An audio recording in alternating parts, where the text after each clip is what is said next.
2014ರಲ್ಲಿ ನಮ್ಮ ವಿಜಯಪುರ ನಗರದ APMC police ಠಾಣೆಯಲ್ಲಿ ಒಂದು ಕಿಡ್ನಾಪಿಂಗ್, ಅಟೆಂಪ್ಟ್ ಟು ಮರ್ಡರ್ ಮತ್ತು ಚೀಟಿಂಗ್ ಒಂದು ಪ್ರಕರಣವು 2014ರಲ್ಲಿ ದಾಖಲಾಗಿತ್ತು.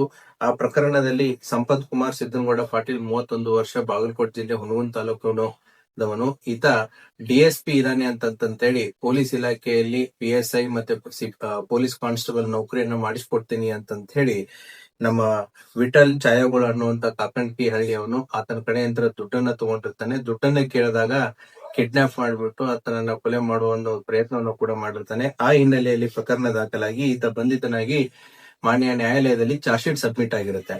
2014ರಲ್ಲಿ ಬೇಲಿಂದ ಬಂದ ಮೇಲೆ ಸುಮಾರು 12 ವರ್ಷಗಳ ಕಾಲ ಆತ ಅಬ್ಸ್ಕಾಂಡಿಂಗ್ ಇರ್ತಾನೆ, ತಪ್ಪಿಸ್ಕೊಂಡು ಓಡಾಡ್ತಾ ಇರ್ತಾನೆ.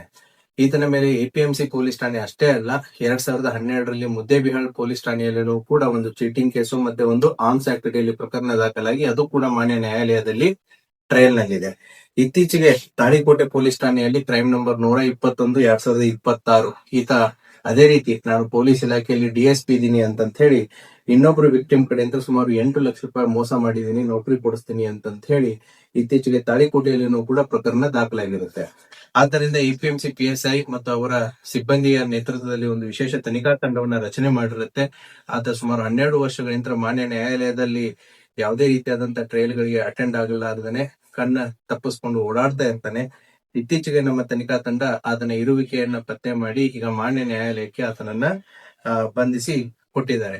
ಪೊಲೀಸ್ ಪ್ರಕರಣ ಹಲವಾರು ಪ್ರಕರಣಗಳು ಇರುವಂತಹ ಈತ ಆರೋಪಿ ಮುಗ್ಧ ಯುವಕರನ್ನ ಪೊಲೀಸ್ ಇಲಾಖೆ ಆಗಿರ್ಬೋದು ಅಥವಾ ಇನ್ನಿತರ ಇಲಾಖೆಗಳಲ್ಲಿ ನೌಕರಿ ಕೊಡಿಸ್ತೀನಿ ಅಂತ ಹೇಳಿ ಒಂದು ಫೇಕ್ ಕಾಕಿ DSP ಅನ್ನೋ ರೀತಿಯಲ್ಲಿ ಹೇಳ್ಕೊಂಡು ಹಲವಾರು ಜನರಿಗೆ ಮೋಸ ಮಾಡೋದು ಕೂಡ ಕಂಡು ಬಂದಿರುತ್ತೆ. ಆತನ ವಿರುದ್ಧ ಉಳಿದಂತ ಪ್ರಕರಣಗಳಲ್ಲಿಯೂ ಕೂಡ ತನಿಖೆ ಮುಂದುವರಿತಾ ಇದೆ.